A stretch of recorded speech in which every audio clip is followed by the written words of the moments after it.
Isang mapagpalang araw po sa ating lahat. Magandang araw at magandang gabi po diyan sa mga solid supporters ng EDC, mga silent viewers at mga OFW. Mega love shoutout po sa inyong lahat at kumusta po kayo? So yun, ngayon nga po ay pag-usapan natin ng EDC at Beyonce umamin kay Edu na nagseselos pala dahil sa paglalaro ni Papa Eds ng basketball at Edu umamin kaibigan lang daw niya sa covered court at Kalingap Rab pinagsabihan si Edo patungkol dito. So atin nga pong alamin at talakayin ngayong gabi mga Kalingap. Pero bago yan lagi kong paalala sa inyo, suportahan po natin ang mag-ama na matubang at napakaganda nga naman po ng pinapakita nila sa atin at mga pagbibigay saya at tulong sa ating mga kababayan. Suportahan po natin at i-marathon mga Kalingap nang sa ganun marami pa po sila matulungan, lalong lalo na nga po dyan yung mga kapos sa pangangailangan ay matulungan nila at ganun din po ang kanilang may bahay na si Ate Edna Vlogs at Jackie Tapia. Huwag po sana tayong magsasawang sumuporta mga Kalingap, at kung bago ka pa lang sa aking munting YouTube channel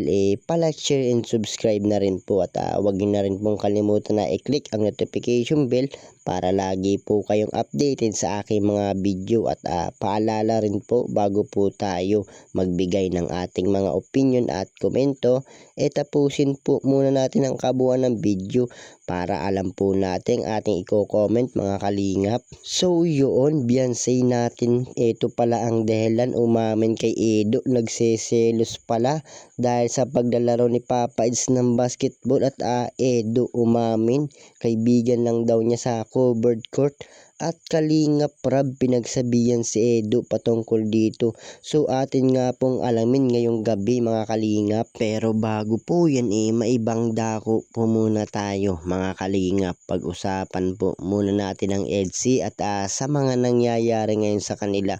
So Beyonce po natin nagsalita na patungkol sa mga bashers at sana daw itigil na ang pangbabas sa kanila. At lalo na nga po kay Kalingap Rab na wala naman daw ginagawang masama at hangad nga lang daw po nila makatulong sa kapwa at mabigyan ng pabahay at matulungan ang mga nangangailangan ng tulong. So sana daw po itigil na ang pambabas sa Kalingap. So tama naman po si Beyonce mga Kalingap at wala naman pong ibang hinahangad etong si Kalingap Rab kundi ang tumulong sa ating mga kababayan at yung mga nangangailangan ng tulong matulungan ni Kalingap Rab. So tama naman po mga Kalingap at alam naman po natin na wala naman itong ginagawang masama at nakikita naman natin sa mga pagsa-charity nila at pag-i-scout nakikita natin na natutuwa itong Kalingap at nakakatulong sila sa may hirap. So wag po yun naman pong ibas itong mga Kalingap. So syempre nahihiya na nga po etong si Kalingap Rab sa kanyang mga beneficiary at tumutulong na nga lang naman daw etong si Kalingap Rab bakit kailangan pang ibas ang kanyang mga beneficiary. So nahihiya na nga po ito si Kalingap Rab at kahit nga rin po ang mga beneficiary niya nadadamay at dinadamay ng mga bashers mga Kalingap. So kayo po mga Kalingap, yung mga solid supporters ng Kalingap, ano po yung masasabi nyo patungkol nga po dito sa paninira nila or pang babalahura nila kay Kalingap Rab? Ano po yung masasabi nyo? So para sa akin mga Kalingap alam naman natin na wala naman talagang ginagawang masama itong si Kalingap Rab at hangad nga lang po niya makatulong sa ating mga kababayan na hirap sa buhay at natutuwa nga po ito sila at kapag nakakatulong sila sa mahihirap nating mga kababayan. At isa pa po dyan mga Kalingap lalo na nga po etong pamilya ni Beyonce at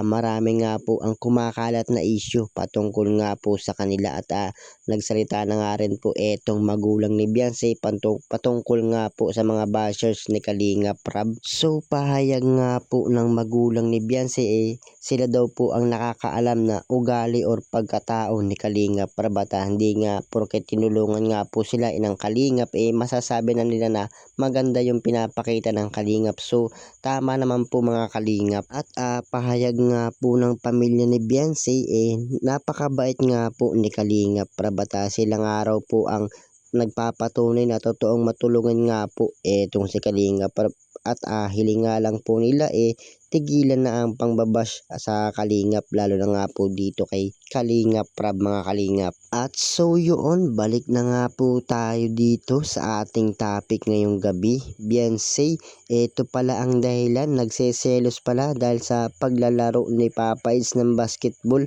at Edo umamin, kaibigan lang daw niya yun sa covered court at Kalingap Rab pinagsabihan si Papa Eds patungkol nga po dito. So atin nga pong alamin at talakayin ngayong gabi mga Kalingap. So Kalingap Rab po pala inimbitahan sa isang palarong basketball. So syempre kahit medyo nahihiya nga po sila tinanggap nga po ni Kalingap Rab ang invitation para sa kanila. So talagang napakasaya nga po ng mga K-boys at sila nga po ang naglalaro. So kahit alam nila na wala nga po silang practice sumabak agad sa laban pero nakamit naman po nila ang tagumpay mga Kalingap. At syempre kahit sila nga ang panalo sila pa rin ang nagpalaro sa mga manonood. So talagang napakamabuting tao nga po etong si Kalingap Rab at marunong nga po makisama at kahit na marami nga po ang sumisira at andyan pa rin patuloy na lumalaban para sa ating mga kababayan na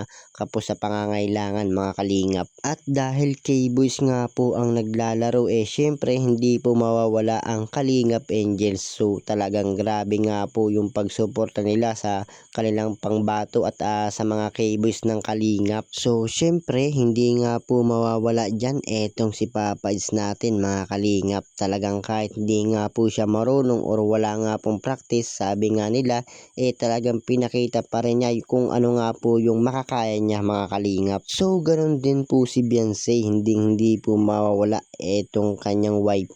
Talagang andyan pa rin etong si Beyonce na handang suportahan etong si Papa Eds natin mga Kalingap.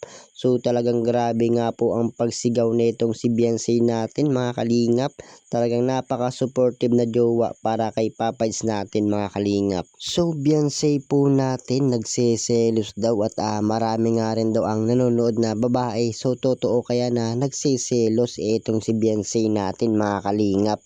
So syempre alam naman natin na may tiwala itong si Beyonce kay Papa Eds at kahit nga rin po marami ang kinikilig kay Papa Eds sa kanyang paglalaro okay lang naman po kay Beyonce.